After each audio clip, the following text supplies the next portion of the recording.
The 6 points of proof of stealing in Victoria are 1. Identify. 2. Dishonestly. 3. Appropriates. 4. Belong... No, I'm sorry. 4 is property. 5 is belonging to another. And 6 is, 6 is... Intention to permanently deprive Constable Doyle. I suggest you go back to the academy until you learn to get it right. But I know it. I do know it. I do. Please believe me, I do know. I do know it. I know it. I know it.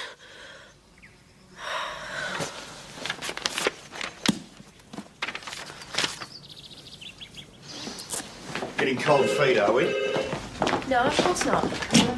Try being the court orderly. Yes, Mr. Boring. It's a pity we can't swap, Wayne. Pass on your messages, I'm sure. Oh, you are getting cold feet, aren't you, sweet? No, I'm not. Just a minute. Boss, it's Norm Turner. Do you want to take it in your office? Norm, if it's about those bloody sheep of yours again... How can I help you? Order Dyson, Listen, please. if they get into the National yes, Sergeant Park, Dyson. the ranger's got every right to impound them. Talk to the Can I get you a ranger cup of tea or coffee? and get your Is she a good prosecutor? You think that magistrate's tough? Wait till you see Dyson in action. Well, at least she's on our side. Paula Dyson is on Paula Dyson's side, which means she doesn't want any screw-ups from your end. We think Lambert's been nicking cars for the last 3 months, but this is the only one we can get him on. Sergeant Dyson? Detective Hashem? We probably wouldn't have got him this time either, except he crashed the car. He took off, but we got his mate. Who's unfortunately done a bunk, and he was our main witness. Oh, well, I'll try to have the witness's statement tendered in evidence, but it's highly unlikely it'll be accepted on its own. I've been after Lambert a long time. I want to nail him on this one. It's a pity you didn't keep a closer eye on the witness. He was out on bail, Sergeant. The only other short of- thing I can do is bump up evidence from the second witness. It's Chris Riley. We'll put her on the stand. PJ, got a delivery for you from the lockup at St David's. We'll wipe that grin off your face tomorrow, Lambert. Haven't got a thing on me. Don't think you're off the hook just because your mate's gone. Think I'll dob myself in, Hashem? Got another witness, Baz? You're gone. Got my statement. I didn't think I had to testify. Only when we had Lambert's mate. Now we need you in court. Look, it's no big deal. You just answer a few questions. You said make a statement and that'd be the end of it. Now I have to hang around court all day. Our whole case depends on you identifying him, Chris. I've got a business to run, Paige. I'm sorry, mate. That's the situation. You're our only witness. Well, what if you find that other bloke? Well, Queensland's nice this time of year. Don't like our chances. You are still looking for him. Yeah, we're still looking for him. You lot would lose his strides if they weren't tied around your middle. Thanks a lot, Peach. I'll think about it. Hi, hun. Yeah, it's me. Chris? Listen. Yeah, I'm fine, yeah. Will you listen to me for a tip? Yeah. Can you bring a change of clothes and a razor? Yeah, well, I want to look my best, don't I? And, thought you might need to drop in on that friend I was telling you about. Yeah. Yeah, love you too, sweetheart. Bye. Get her off the desk. Typical hobby farmers. Snap up a few acres, buy a couple of horses for the kids. A few months later, it's all too much trouble. What's happened to the horses? RSPCA had to put them down. The owner's been summoned to court tomorrow. He'll go, won't he, to jail? Well, that depends on the magistrate. Will Mrs. Riley give evidence? She's not too happy about it. Well, she'd better be. I don't need a possible hostile witness in the box.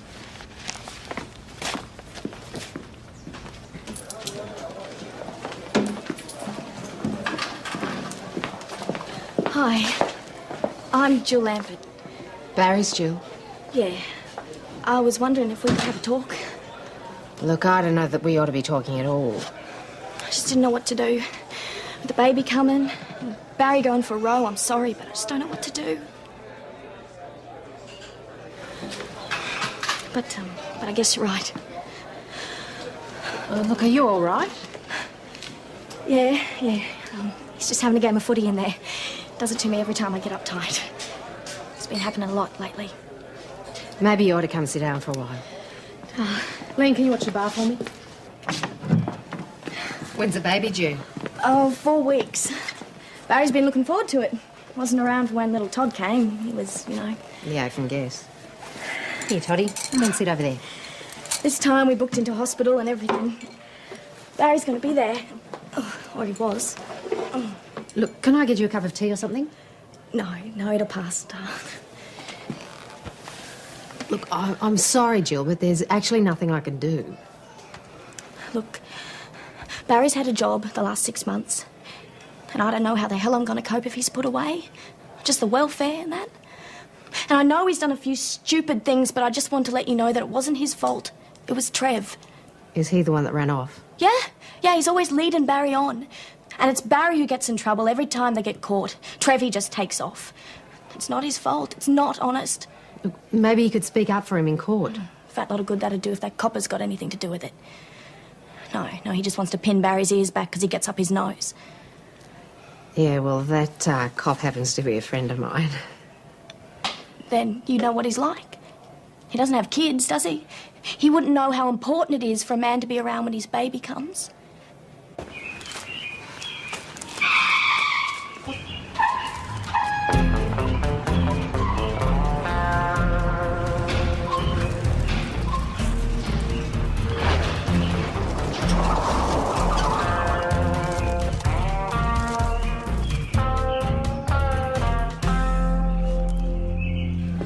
People reckon I was stupid marrying Barry. But he's okay. A lot of blokes get into trouble, you know. Yeah, tell me about it. And he's been real good to me and to Todd. It's unfair if they send him away. And I know he'll change this time. He really wants to go straight. He really does. For me and for the kids.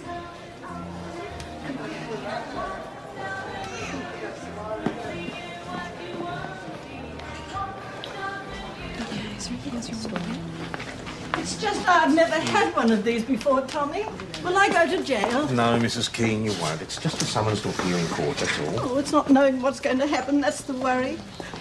They could take my licence away, couldn't they? Look, all this means is you have to appear in court tomorrow morning. The magistrate will listen to both sides and make a decision. I don't blame you, Constable. I'm sure he was right in doing what he did. But there are no buses out our way. If they take my licence away, how will I get into town? Look, there's the banking and the shopping. I still like to do my own shopping. Oh, You pinching Granny's Nick? Numbers down this month? Can't drive. Gotta have a hobby. PJ, you're not listening to me. I'm not going to testify. It'll all be over in half an hour, Chris. That is not the point. I've got to take the day off, I've got to pay someone to mind the bar, and more importantly, it's bad for my business. It's one case. Look, if I told you about every bit of gossip and scandal I hear, I'd be in court for a week. You gave us a statement saying that you saw Barry pinching that car, right? People come to my place for a few drinks and to talk freely. If I go to court on this, they're going to think I'm some kind of dobber and they'll start going to another pub. Look, you're our witness and this case is going on. Even if I don't want to testify... I'm not playing games here, Chrissy. You're coming to court. We'll see about that.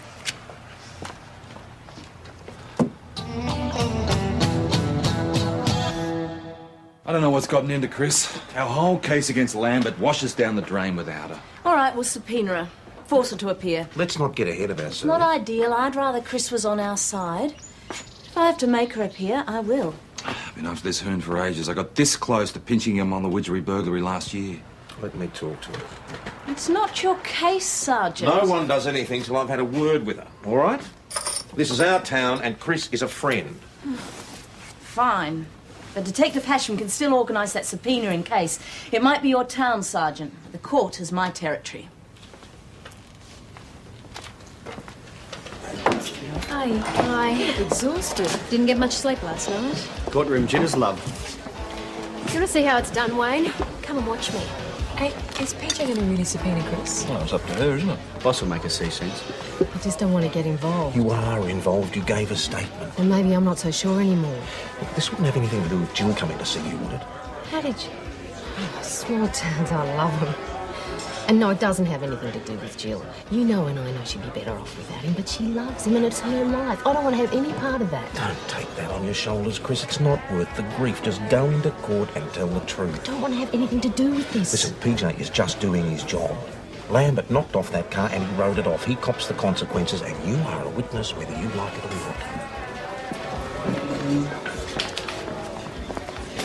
not. Same again, thanks, Chris. You got lined up to do the bar tomorrow? Maybe I won't need anyone. You're pushing PJ into a corner, Chris. Yeah, well, maybe he started pushing first. Well, he's a cop. Yeah, and I'm not, all right? End of story.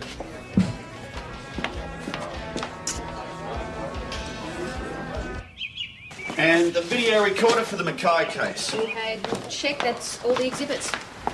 So, it's just after 9 p.m. and you spotted Maud driving down the centre of the main road. That's right. She was driving down the centre of the main road because she believes it's safer that way. It keeps all the other motorists off the road. And what was her excuse for driving over the new roundabout? It wasn't there last time she came into town. This all true? Look, I'm telling you, she's a living, breathing road hazard. And she hasn't had an accident in, what, 60 years? Sure, but how many has she caused, eh? We'll probably all get run in for abusing senior citizens.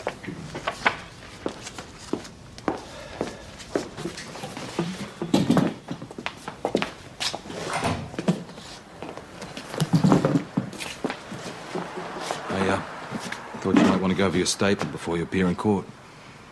Yes, well, I won't need to because I'm not going. Private word. Too right.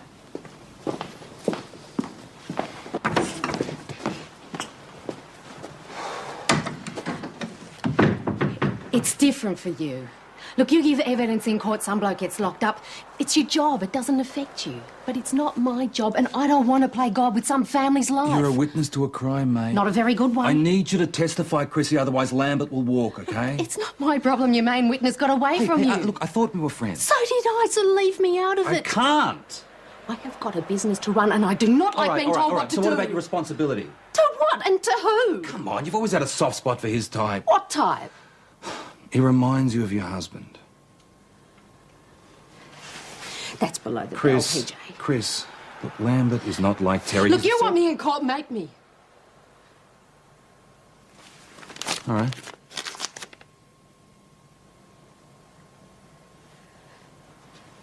You had this with you all the time. You bastard. If you fail to comply with this, you may be arrested. You wouldn't dare. Try me.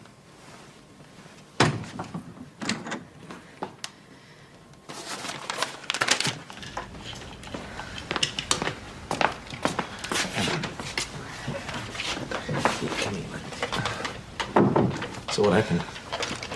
Did you manage to talk to her friend? Yeah, I talked to her. Did she say anything I should know about? No. I did my best, Barry. I told that you're a real good bloke deep down. How much we need you. Look, I promise you, if we get clear of this, we'll pack our stuff and get away, eh? We'll leave the cops and everything behind. We'll make a fresh start. Any way you like. You want me to talk to her again? Don't know. If you get a chance.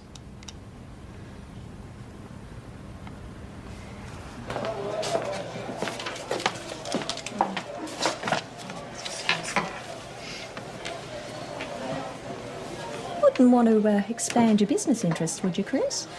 Little Bird's told me there are a few farmers wanting to sell their properties. Oh, this place is a big enough headache, thanks. You're involved in the Barry Lambert case, aren't you? Look, you'd be doing me a favour if Mr. Lambert went for a little holiday, if you know what I mean. No, I don't know what you mean. Oh, look, they've been nothing but trouble since they rented that dump. Oh, well, that house. Oh, I'd be glad to see the back of them. I could do a few minor repairs and get a nice little rent for that property.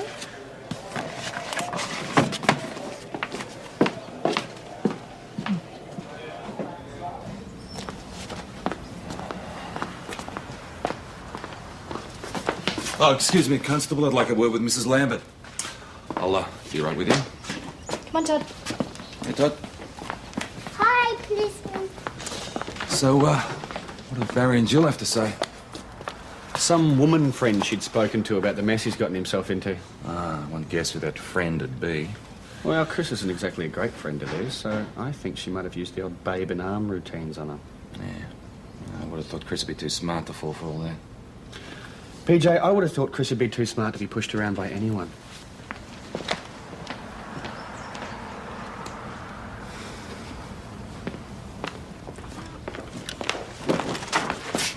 Why don't you get off our backs?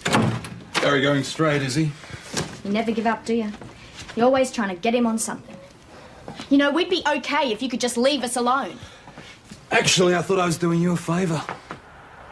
Getting him out of your hair for a while. What would you know? Barry loves me. I'm warning you, Jill. You stay away from my witness or you'll be going too. Do you understand that? Yeah, you arrest me.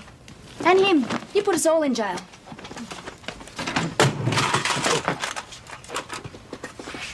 We received the initial call at 3:47 and attended Mr. Blakely's store. I then spoke to Mr. Blakely, the store manager. I then spoke to Mr. Mackay and I showed him the stolen item and I asked him, what can you tell me about this? He said he never... Shouldn't you be in court?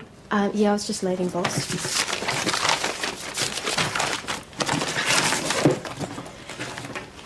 Boss, everything is fine when I'm arresting them. I know I've got my facts straight. It's just in court. If only they didn't act like they don't believe you. Well, they don't. Well, our side does, but the other bloke just wants to rattle you. And that makes me feel better. I wouldn't have thought this sort of thing would worry you. It doesn't worry Nick or Wayne. It's not a competition, Doyle. Just stick to the facts. Don't make anything up or trip yourself up. Try and be as accurate as you can. Easily said. My big secret is just concentrate on a point just above the head of whoever's questioning you. That way you can keep your concentration and they always think you're looking at them. And it works? Every time. Now hop it. Thanks, boss. Doyle, have you got everything? Yep. Tar. Aspirin?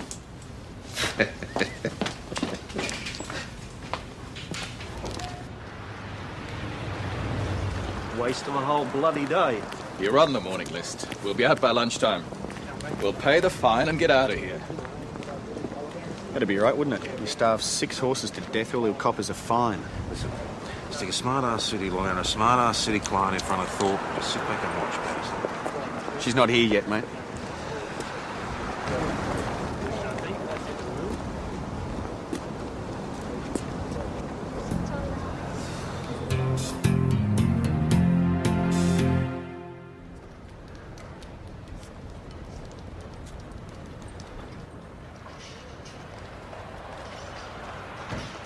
As a result of speaking to Mr. Blakely, the store manager, I spoke to Mr. Mackay and I showed him the stolen item and I asked him, what can you tell me about this? He said he had never seen it before. I said, you are under arrest. Anything you say may be taken and used in evidence. Do you understand? He said, yes. I then attended Mount Thomas Police Station with Mr. Mackay, where he was subsequently charged with theft. Is there anything else you'd like to add to this, Constable? No. Thank you, Constable. Mr. Price? I put it to you, Constable Doyle, that you made up your mind to arrest my client prior to speaking to him. No, that is not correct. There was another witness to the theft, and your client was observed taking the property. But I have a witness who I will be calling on my client's behalf, who will say that the stolen item in question was placed on my client's person by you. What do you say to that, Constable? Your Worship, at this point of time, we don't have our principal witness, the store manager, here. However, he will be available this afternoon. Perhaps this matter could be put down the list till then? We'll have a short recess. The point is, you should have had your witness ready to give evidence. I didn't think it would be necessary. Anybody can see Mackay got his girlfriend to lie for him. Was she in the store with him? Yes, but there are no buts in a courtroom, Constable. Blakely's not at the store. He's taken the day off. I had it put down the list because I said we'd have him there this afternoon. Now, he better be, Constable. Because I don't want to be the one to explain to Thorpe that the police in this town have about as much respect for the court system as half the idiots they arrest. I don't think there's much I can add to that, Doyle.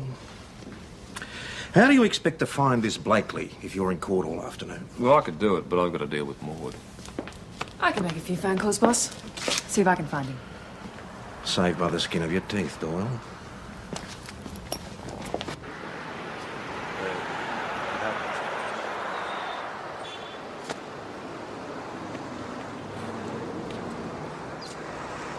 She's cutting it a bit fine, isn't she? She's not here in 5 minutes. I'll drag her out of the pub. Well, that's your case.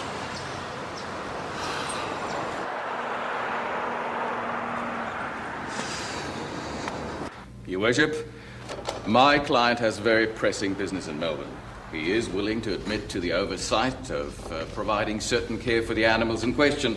And rather than waste the court's time or that of my clients, he's done it now. Enter a plea and... Your Worship, are you aware of the time? Nice move, sir. Yes. Yes, of course, Sergeant Dyson. Thank you for reminding me. The court will recess. Really, Your Worship, I don't see that this matter is going to take up too much of the court's time. Perhaps we could deal with it prior to the adjournment. I'd like to see Mr. Gardner contemplating his actions during the recess, Mr. Drew. He can be remanded in police custody until after lunch. I strongly It's justice protest, after Your all, Worship. Patterson. My client is one of the most reputable businessmen in Melbourne. Court adjourned. Don't worry, he hasn't heard the last of this. Oh, shut up, Richard. Fat lot of good that's going to do me now. I'll have something sent over to you. That's all right, Mr. Drew. We feed our prisoners. Yeah, horse pie. No luck, boss. His wife said that Maggie's witness has gone fishing. Won't be back till tomorrow. Sorry. What's he in for? In you go.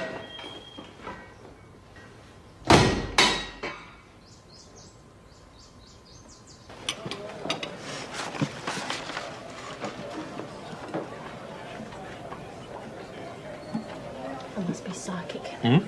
Oh, I knew something would go wrong today. Well, you're not the only one.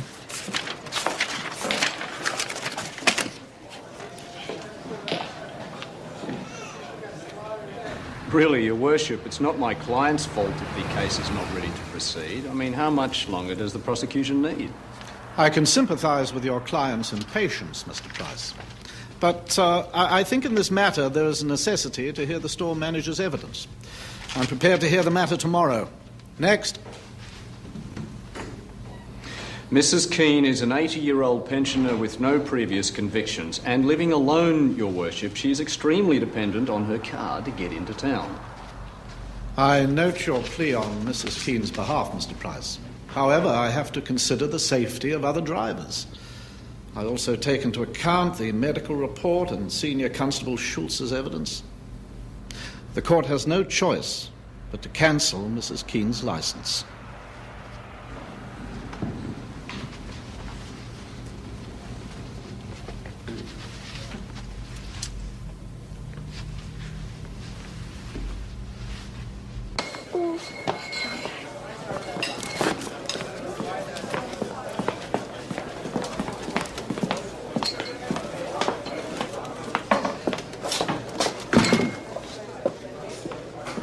The defendant, Mr. Russo, was seen acting suspiciously outside a house on Werriwa Road. A neighbour parked his car behind the defendant's van in the driveway to prevent him from driving away. The neighbour then called the police. Mr. Russo then attempted to drive the van across the lawn, but became bogged. Mr. Russo then abandoned the vehicle, ran to the shed, broke in and stole the owner's tractor. He then drove the tractor through the closed roller door, across several paddocks, ploughed through 5 fences and then crossed into Compton's piggery, where he broke into the house and rang for a cab.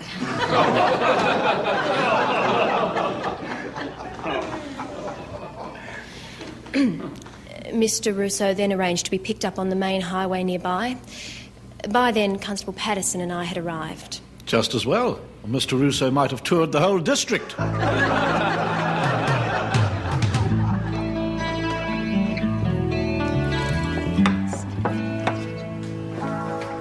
If I don't get to see my client in 5 minutes, I'll be making an official complaint. No need for that, Mr. Drew. I have to take instructions from my client. We're simply following the directions of the magistrate. Constable Doyle, would you take Mr. Drew out to the locker? If you'd like to come this way, please, Mr. Drew.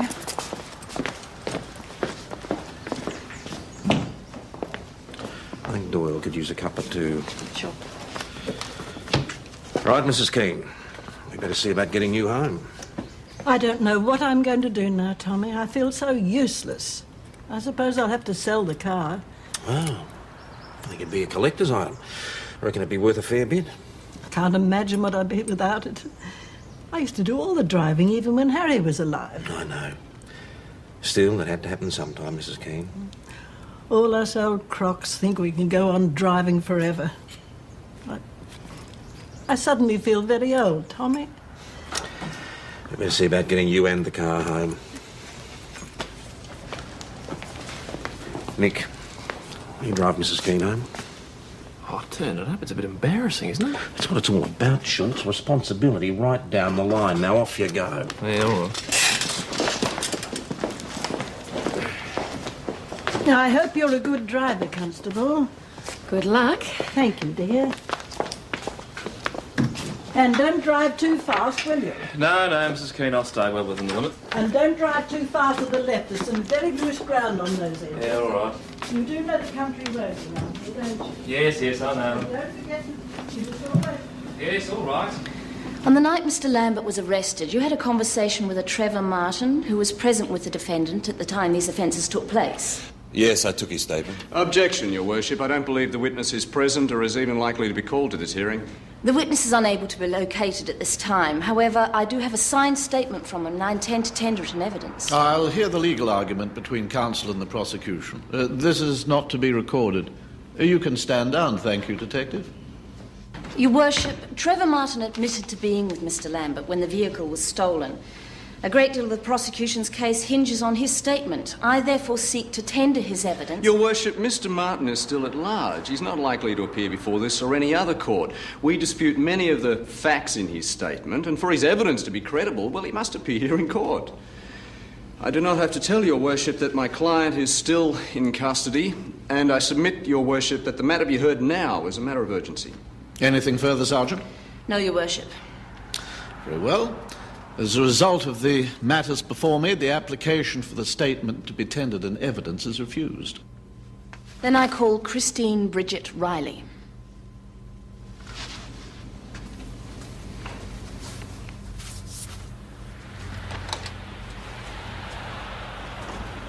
Christine Bridget Riley. Christine Bridget Riley.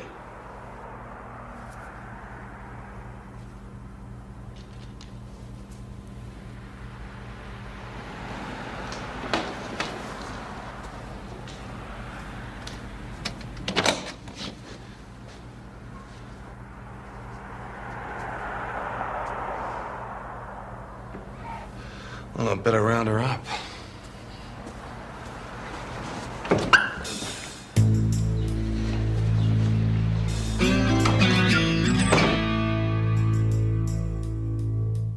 You saw two male persons, Barry Thomas Lambert and Trevor Martin, break into a vehicle at the rear of your hotel, is that correct? Objection, Your Worship. The prosecutor is leading the witness. I'd like to hear the facts from the witness herself, Sergeant Dyson.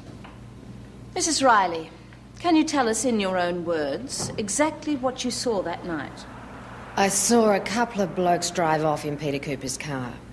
Can you identify those men? I think so. Or could you identify them in court, please? Barry Lambert and Trevor Martin. I'm pretty sure it was them. Mrs. Riley, did you or did you not see Barry Lambert in the car park outside your hotel? I think so. Think, Mrs. Riley. Either you did or you didn't. Think's got nothing to do with it. Tell me, how dark was it that night? It's pretty dark. Uh-huh. And how many lights are there out the back of the hotel? There's a spot along the back porch and then the street lights along one side. So the car park was, as you say, pretty dark. I suppose so. Your Worship, the defence is leading the witness. I will allow the question, Sergeant Dyson. Mrs. Riley, how good is your eyesight? It's fine. You wear reading glasses, though, don't you? Yes, but I can still read without them. When you were looking out the window this night, were you wearing your glasses? Yes, but I took them off. I'm not short-sighted. Very well. It was fairly common for you to have a drink at the end of your shift, isn't it? Objection. I'll be interested to see where this leads. In fact, you like to have a couple of scotches, don't you? Yes, I do. Did you on this particular night? Yes, I did. Mrs. Riley, given these facts, you're not sure what you saw, are you?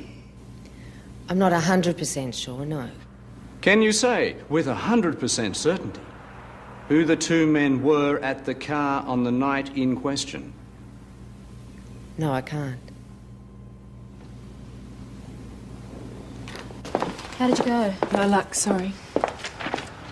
No reason to think she was lying, PJ, not under oath. All right, then, she allowed herself to be led. If she wasn't 100% certain, we have to believe her. Well, she was certain when she gave a statement. She wasn't being cross-examined then. She's lied to us once before. That was different. She was trying to protect her husband. She wouldn't have any interest in a bloke like Lambert. He may be.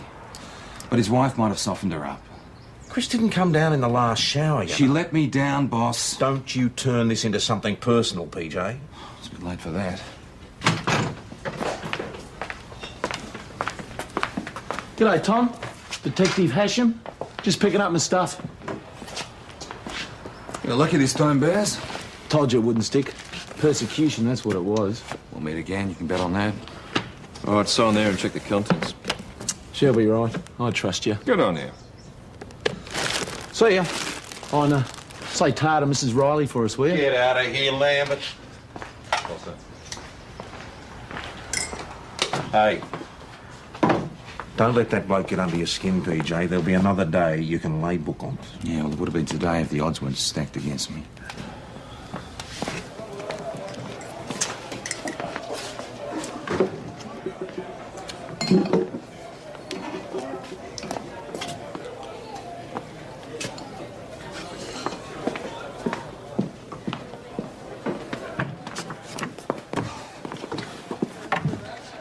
Look, it was one bloke who stole a car. What are you so obsessed about? So he gets up your nose, that's not my problem, you deal with it. He's not just any bloke, Chris. He's gotten away with a lot of crooked things, and this was the one job that I could nail him on. Then you shouldn't have needed me to do it. So what about his victims? Or don't they count? Of course they count. Then why did you deliberately vague off in court? I was asked if I was absolutely certain I saw Barry take that car, and in hindsight, I couldn't swear to it. Really? Well, I wish I could believe you. And maybe you've been a cop so long you wouldn't know the truth if you fell over it.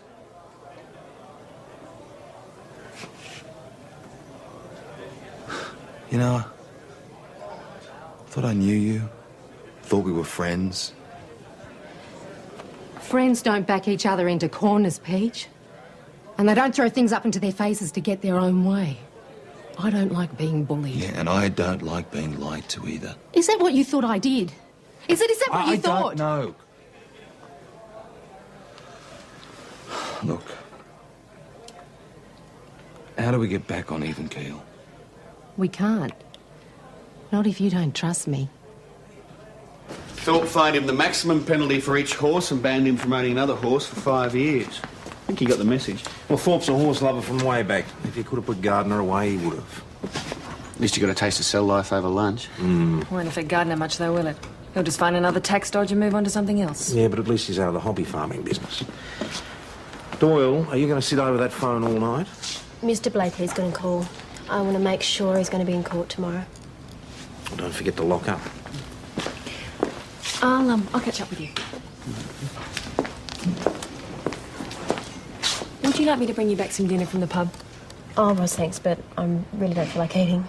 Hey, don't be so hard on yourself. It could have happened to anyone. But it didn't, did it? Has Wayne ever told you about his first court appearance? Yes, and he said he was brilliant. Oh, really? Well, I was there. And up to a point, I guess he was sort of brilliant. It was before we were married. He was so pumped up about giving evidence. I had to rehearse him for days. He wanted me to be there, sort of moral support. And he was word perfect. Listen, Roz, if you're telling me this to make me feel I better... haven't finished yet. But if you ever let on to Wayne... I cross my heart. Okay. Everything was perfect, except for one small detail. He got the name of the crim wrong. He spelt Smith with an I instead of a Y-E. Case was thrown out of court. His sergeant wouldn't let him forget about it for a whole year, and it was a lot more serious than shoplifting. Roz, I don't think Wayne's going to let me forget about this for a whole year either. Well, if he keeps giving you a hard time, you have my permission to use any information you might need to defend yourself. Listen, I'm on your side. Getting Maud Keane off the road's probably saved half a dozen lives. Well, if she drove as well as she does being a backseat driver, she could drive until she was 150, you know, who cares? She'll give you a bit of a hard time, mate. Keep away from the rough stuff on the side of the road, constable. Mrs. Blakely, I'm very sorry to keep pestering you, but... Yes, I see. Thank you. Yes, I'll be here. Bye-bye. Working late, aren't you? Well, if Blakely doesn't turn up, my car's going to walk and I'm going to look like a real drongo. Tell me about it. Thought you'd be at the pub. I had some things to sort out. Sorry about Lambert. Yeah. Oh, that's the way it goes when you have to rely on witnesses, eh? PJ, it's none of my business, but I got to know Chris pretty well when I was living at the pub, and she's not as tough as she makes out, you know? Meaning? Well, maybe Jill got to her without her really knowing it. Makes sense, Meg. She's not a cop, PJ. And I think it'd be a shame if you two fell out over someone like the Lamberts. They're not worth it. Tell me about it. The bastard's taken off on me. He's cleaned out the whole house and he's gone.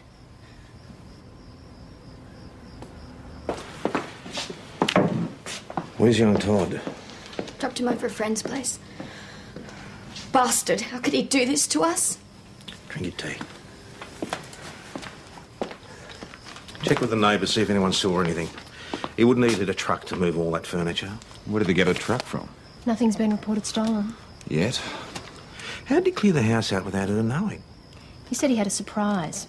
Told her to go to a friend's place for a couple of hours and that when she got home, he'd have that surprise. Oh, he surprised her, all right. All the furniture's rented in her name.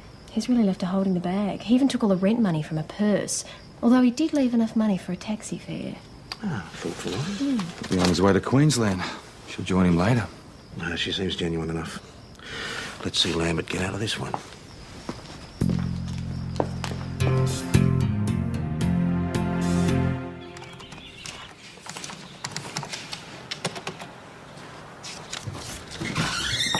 Burning the midnight oil last night, Maggie. Hey, Wayne, can you tell me if I've spelt this name correctly? Sure. Or is it with an I?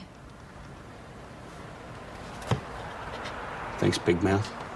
Should have everything over by lunchtime with luck. Good. Then this place can get back to normal. No offence. Looking forward to seeing the back of this town myself. You ready, Constable? Yes. Let's finish it up. Boss? I checked on Barry again, still no sign of him at the house, but Len Murdoch rented him a van yesterday afternoon. Registration? Got it. We'll get onto VKC and let everybody know. It's all arranged, boss. What? A roster for helping Maud Keane to do her shopping. CWA's arranged for her to get into town twice a week. Good. Why don't you hang a shingle out the front? Mount Thomas Mission for the friendless and homeless. We've all got to do our bit. Yes. There he is. I found him out in Condamine Road. He got himself bogged. Oh, you never learn, do you, Bass? Now, it's not what we thought, boss. You better hear him out. I reckon PJ should hear it too. Come on, Sonny. After listening to the testimony of Constable Doyle and Mr. Blakely, I can only say, Mr. Mackay, not only have you wasted this court's time with your trumped-up allegations against What time did Constable Blakely Doyle, get back to you? 3 o'clock this morning. He must have gone fishing in Perth. Well, next time, have your witnesses ready to back you up. You were lucky this time. alternatives before me. The court has no choice but to impose a 3-month custodial sentence upon you. Yesterday when I was out the back, there was this joker in the cell. Yeah, Gardner. Yeah, well, we got talking. Geez, it really put the wind up in being locked up out there, you know. Get on with it. Well, I give him what for, you know. When he's telling me about letting them poor horses starve, he starts talking about giving up his farm. Well, that's when I got my idea. I said I was looking for a bigger place. And he said I could rent his place. Cheap, too. I think he just wants good riddance. Well, you can ring him and check if you don't believe me. Don't worry, we will. So why didn't you tell your wife? Well, I wanted to surprise her. You know, put all our stuff in the new place. Trouble is, I get bogged in the middle of nowhere, and I couldn't get back in time before she goes off hollering to you lot. Geez, you reckon she'd trust a bloke by now, wouldn't you? He's heading out to garden place. You rotten mongrel. Oh, God. All the trouble I went to for you. Crawling on my stomach to Well, that you woman shut and up, everything. Jilly. You know something? I thought I was getting through to her. Till I told her you were just out to get us. She turns around and says you're a mate of hers. I was doing okay up till then. You rotten mongrel. It's not what you think, Jilly. I'll buy you every inch of the way. The things I don't believe in. Wedded Liz and Barry Lambert going great. I got us a new farm for you and the Don't kids. slam the doors. I told you to start a fresh start. Have a nice life together. What do you want to drink? Yes, please. Wait. You spoil his rhythm. Go home. You look exhausted. And admit I'm a wuss, no way. Constable. Look, I was tough on you. And I'm not going to apologise for that because you're young, you're new, and you can do better. It's a learning process. And after what you've put me through, I think you should buy me a drink. I think after what you've put me through, We should buy each other a drink. There's someone outside to see you, Nick. Oh, well, I'm off duty. Who is it? Maud Keane says she wants to lift home. Off you go, off you go. Full colour. I didn't know you wore glasses. Not many people do. Only wear them reading in bed. Sometimes I think I'm long-sighted. Can't see what's staring me in the face. Is that an admission? Would I admit anything to you, Chrissy? You could try me. Admissions are sometimes easier than apologies. Maybe we could beg for each other's forgiveness over a couple of scotches at the end of the night, eh? Begging's not my style, Peach. No, we can't get near it. Have another drink? Trying to novel me, Patterson. There's a law against that, you know. Boss, I can see your problem. I can see your problem. Yeah. My big secret. You got to focus at a point at the top of the board. That way you keep your concentration, and the board always stays in the same place, looking at you. That works, eh? Yep. Every time. Does the wall stay in the same place too?